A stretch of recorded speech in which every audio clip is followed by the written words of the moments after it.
Lord. ఈరోజు దేవుని వాగ్దానం నిర్గమకాండం 15వ అధ్యాయము 26వ వచనం. మీ దేవుడైన యెహోవా వాక్కును శ్రద్ధగా విని ఆయన దృష్టికి న్యాయమైనది చేసి ఆయన ఆజ్ఞలకు విధేయులై ఆయన కట్టడలన్నిటినీ అనుసరించి నడిచిన ఎళ్ళ నేను ఐగుప్తులకు కలగజేసిన రోగములలో ఏదియు మీకు రానియను, నిన్ను స్వస్థపరచు యెహోవాను నేనే అనెను.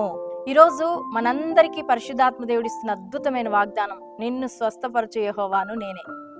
ఈ లోకంలో ప్రతి రోగికి కూడా వైద్యులు అవసరం, కానీ అన్ని రోగాలను వైద్యులు స్వస్థపరచలేరు. కానీ మన ప్రాణాత్మ దేహాలను స్వస్థపరచగలిగిన వాడు దేవుడే. ఈరోజు పరిశుద్ధాత్మ దేవుడు నీతో నాతో మనందరితో మాట్లాడుతున్నాడు. ఈరోజు నీ జీవితంలో ఏ పరిస్థితుల్లో ఉన్నా, నీ ఆత్మకు కలిగిన రోగమైనా, నీ యొక్క దేహానికి కలిగిన రోగమైనా, నీ మనసుకు తగిలిన గాయమైనా నిన్ను స్వస్థపరచగలిగిన వాడు దేవుడే. మన ఆత్మ పాప మాలిన్యం చేత రోగగ్రస్తమైపోయినప్పుడు మన ప్రభువైన యేసుక్రీస్తు వారు శరీరధారిగా ఈ లోకానికి వచ్చి ఆయన కలువరి శిలువలో తన రక్తాన్ని కార్చి తన ప్రాణ పరిక్రయ ధనముగా మన కొరకు చెల్లించి మన ఆత్మలకున్న ఆ పాప రోగాన్ని తొలగించాడు. ఎవరైతే యేసు ప్రభుని సొంత రక్షకుడిగా అంగీకరించి హృదయంలోనికి ఆయన ఆహ్వానిస్తారో వారి ఆత్మకున్న పాప మాలిన్యం అనే రోగము తొలగించబడి వారి పరిశుద్ధులవుతారు, దేవుని బిడ్డలుగా మార్చబడతారు. ఆ పాప రోగము వారి జీవితంలో నుంచి తొలగిపోతుంది. ఈరోజు నీ జీవితంలో యేసు ప్రభువుని సొంత రక్షకుడిగా అంగీకరించు. నీ పాపముల నిమిత్తము ఆయన రక్తాన్ని ఎప్పుడో నీ కొరకు తన ప్రాణాన్ని పెట్టాడు కనుక పాపముల నుంచి విడిపించబడే మార్గము లోకంలో ఎక్కడికి వెళ్ళినా దొరకదు. ఆ పాప రోగాన్ని విడిపించగలిగిన వాడు మన ప్రభువైన యేసు ఒక్కడే. కాబట్టి ఆయన ఈరోజు నువ్వు సొంత రక్షకుడిగా అంగీకరించినట్లయితే నీ పాప రోగాన్ని స్వస్థపరచగలిగిన వాడు ఆయనే. అంతేకాదు, మానసికంగా నీ జీవితంలో ఎంతో బాధను అనుభవిస్తూ నలిగిపోతున్న అనుభవంలో నీ ఉన్నట్లయితే ఆయన గుండె చెదిరిన వాడిని బాగు చేయవాడు.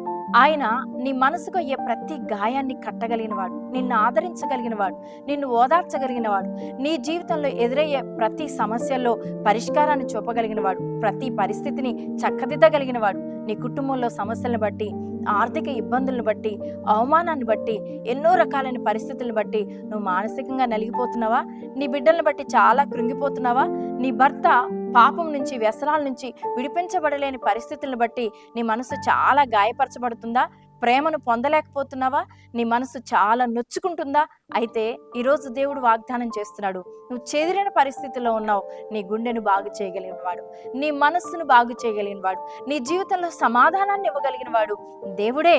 ఈరోజు ఆయన నీకు అదే వాగ్దానం చేస్తున్నాడు, నిన్ను స్వస్థపరుస్తాను. అదే రీతిగా నీ శరీరంలో వ్యాధితో, రోగంతో నువ్వు బాధపడుతున్నావా? దీర్ఘకాలికంగా ఈ శ్రమను నేను తట్టుకోలేకపోతున్నానండి, ఈ రోగం నుంచి నేను విడిపించబడలేకపోతున్నానండి, ఈ నొప్పి నుంచి నేను బాధ తప్పించుకోలేకపోతున్నానండి, ఈ నొప్పిని నేను తట్టుకోలేకపోతున్నానండి అని నువ్వు బాధపడుతున్నావా?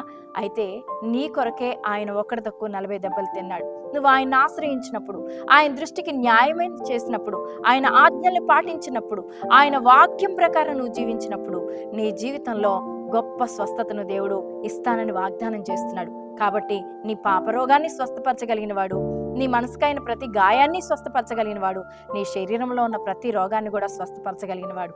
కాబట్టి ప్రియమైన దేవుని బిడ్డ, ఈరోజు ఆయన ఆశ్రయించు, ఆయన దృష్టికి న్యాయమైన చెయ్యి, ఆయన వాక్యానుసారంగా నడువు, ఆయన విశ్వసించి ఆయన నీ హృదయంలోనికి చేర్చుకో, ఆయన ఆశ్రయించు. దేవుడు నీ జీవితంలో గొప్ప స్వస్థతను ఇస్తానని వాగ్దానం చేస్తున్నాడు. ప్రార్థన. పరిశుద్ధుడా, ప్రేమ కలిగిన మా తండ్రి, ఈరోజు ఎంతమంది ప్రభువా ఇంకా పాప రోగం నుంచి విడిపించబడలేని స్థితిలో ఉన్నారు, వారి మనసులు తెరవండి తండ్రి, వారు రక్షించబడి మారు మనసు పొందినట్లుగా సహాయం చేయండి. అదే రీతిగా మనస్సులో కూడా ఎన్నో రకాలైన విచారములు ప్రభువా నా తండ్రి, మనస్సులో గాయాలు, ఆ గాయాలు మీరు కట్టండి.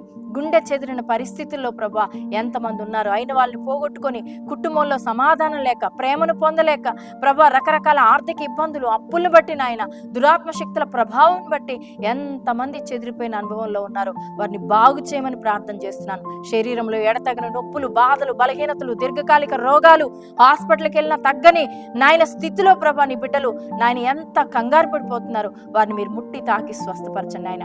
ప్రతి కుటుంబాన్ని మీరు దీవించి ఆశీర్వదించండి. యేసు నామములో ప్రార్థిస్తున్నాను తండ్రి, ఆమేన్.